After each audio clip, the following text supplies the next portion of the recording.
I got nothing. I don't even have a joke. I can think of plenty of jokes, but no clean ones.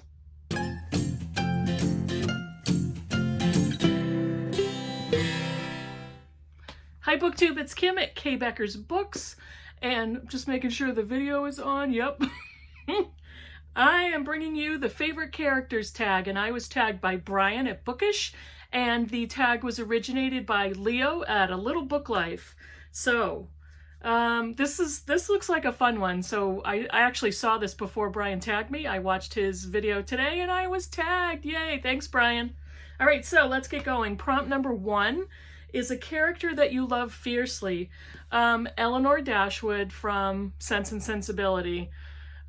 She is pragmatic and even-tempered and sarcastic and funny and intelligent, and she knows what to do. She knows how to get things done. But she is also very passionate and very warm and very loving, and she's my favorite character out of Sense and Sensibility. Although all the dynamics of all of them are really good. Number 2, a character that is heavily flawed, but you can't help but love. Edmond Dantes in The Count of Monte Cristo. I love this guy. I mean, he gets falsely imprisoned in a giant stone fort prison with no chance of escape in the middle of the ocean. He is betrayed by who he thinks are his best friends.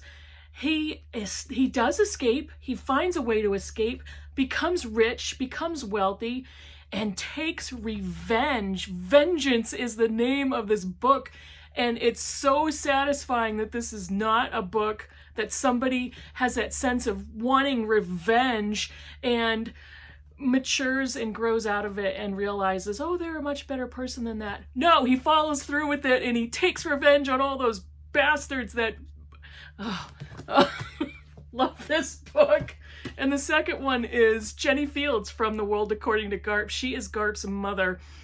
Garp is conceived because Jenny is a nurse, and there is a terminal patient who is in a coma, can't do anything, and late at night as she's nursing him in a hospital ward, how can I put this delicately? She makes it possible for him to inseminate her, and she enjoys herself with this not so comatose soldier, and she conceives Garp. She becomes a very weird, she's already weird, she's a very weird, idiosyncratic, forward-thinking character who becomes a quasi-accidental feminist, but she's just kind of nutty, and she's got all kinds of wrong things going for her, but she's a very lovable person, lovable character. Prompt number 3, a character that made you laugh out loud. This is not a novel, it's a true story, but the main person, it's the author, had me cracking up, and it's Helene Hamp from 84 Charing Cross Road. Oh my gosh, if you're a book lover and you haven't read this book, pick it up immediately and read it. This story starts in 1949. Helene lives in New York City. She is a TV writer. She writes to a British antiquarian bookstore on 84 Charing Cross Road, and she forms a decades-long correspondence. She is in search of obscure antiquarian titles. They send her what they have, and she starts corresponding back and forth for decades, gets to know the people, the staff at the bookstore. Personally, she corresponds with their families, but she is wicked funny and sarcastic and biting, and but she's also just a warm, wonderful person. She had me cracking up. I love women with personalities like that. Number 4, a child character that you like. I am currently reading Shuggie Bain. I love Shuggie. He's so lovable. We meet him, I think, when he's 4 years old, and the book opens when he's a teenager, but going back in time, his story starts off when he's 4 or so. He's so lovable. The story follows his progression as he gets older. he doesn't realize yet that he's gay. He is fastidious in the way he dresses. He's articulate. At 7 years old, he's taking care of his severely alcoholic mother, but he's such a beautiful little boy and so compassionate and loving and creative, and for the horror that he has to deal with in Glasgow in the 80s, in poverty and surrounded by alcohol and violence. He's such a redeeming character. I love Shuggie. Let's see, an animal character. Number 5, an animal character that you like. Again, this is not a novel. This is nonfiction. One of my favorite nonfictions that I've read in a while, and my favorite is Octavia the Octopus from The Soul of an Octopus by Cy Montgomery. I love this book. This is such a wonderful piece of science writing and nature writing. I say Cy Montgomery, but I think she's Dr. Cy Montgomery. I'm not sure. I think so. I love this book. It talks about the soul of an octopus and the actual personal lives of octopi, and how beautiful and wonderful these creatures are, and they have emotions and they communicate with humans. Octavia is such a wonderful, wonderful animal. And my other favorite animal characters are all the monsters in Where the Wild Things Are. That was one of my favorite books in childhood, one of my favorite books to read to my kids. Movie, not so much, unless it's the cartoon. There's a cartoon version, that's the better one. I love those little monsters. And let's see, number 6. This was super hard, you guys, because I kept thinking of like dozens of characters, but number 6 is a strong woman character that you like. This one is Dana from Kindred. She is an African-American woman, I think in the 70s. And she gets sent back in time out of thin air, and she has no idea what's happening. But she gets sent back in time to the antebellum South during slavery, and it is her job to watch over, keep healthy, and keep alive a white slave owner's son who she is descended from. She's mistaken for a slave. She's injured. She's almost killed. Her ancestor is almost killed. Spectacularly strong character. The next one comes as no surprise to anybody, but Agnes from Hamnet.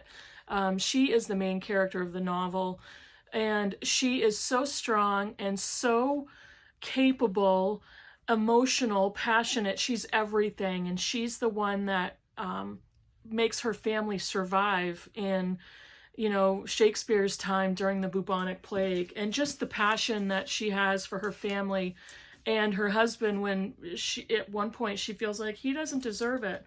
And the third one, I might be breaking all the rules by having more than one, is Lisbeth Salander from The Girl with the Dragon Tattoo, simply because she is badass. So, number 7, a brave character that you admire. The very first thought I had was Celie from The Color Purple. Oh, she escapes incest by her father, the man who she thinks is her father. She bears 2 children who are stolen from her upon their birth, and they are adopted out.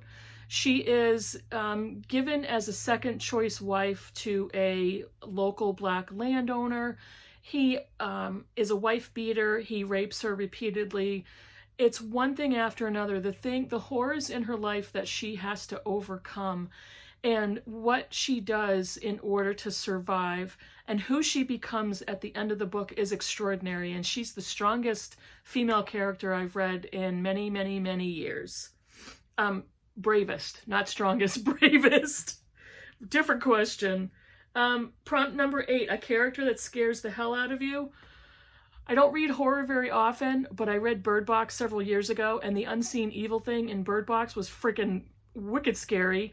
And the other one is from my childhood, from my teenage years, from my middle school years. Brian at Bookish, we talked about this, but The House in the Amityville Horror, I'm still traumatized. Scares the shit out of me. Okay, number 9, a really mean character. The dad in Fun Home by Alison Bechdel. I've just read this recently. He is a closeted gay man. He's also a alleged criminal because he's accused of grooming young boys, teenage boys.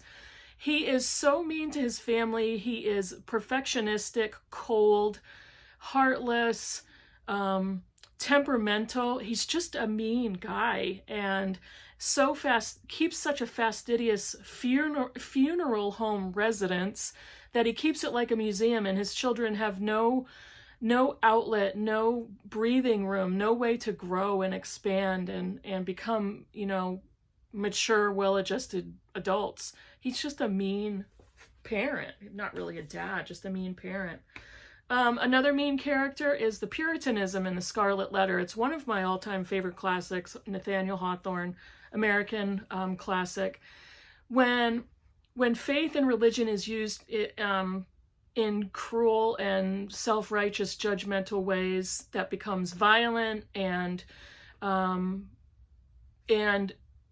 people put religion up there on a pedestal as a tool to use to bring wrath down on somebody.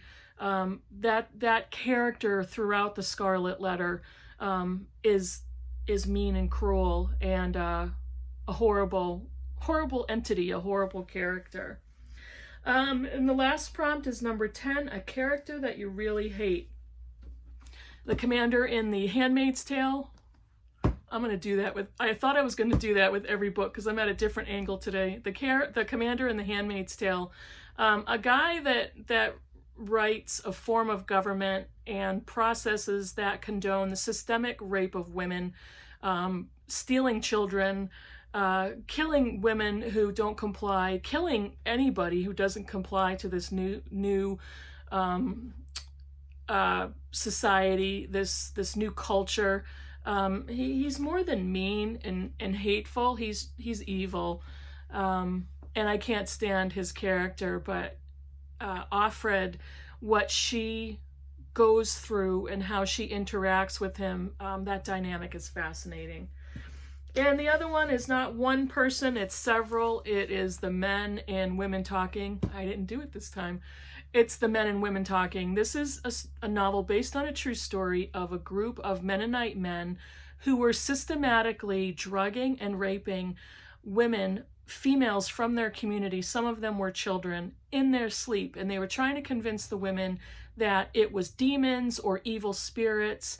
Some of the women and children became pregnant.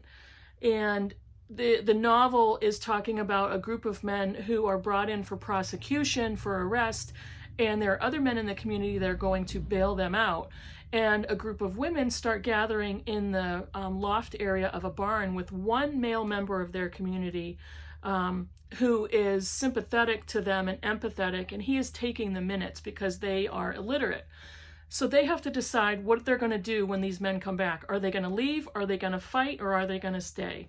But the heinous acts that the men perpetrated against the women and the children in the community is hateful and evil. And exceptional novel. If you haven't read it, you really should. That's my favorite characters tag. And thanks, Brian, for tagging me. There are a bunch of booktubers that have done this tag, and I will name a few more. Let's see, Gemma at Read a Book Gem, Ange at Ange with an E, Karen at Karen Evans, Alba at Seriella, Freddie at Sluggish Reader. If you haven't done this tag, do this tag. I'm interested in your answers, and hope you guys liked mine. Write a comment below and let me know what you thought. Subscribe, please, and thank you if you haven't, and I will see you in the next video. Bye, everybody.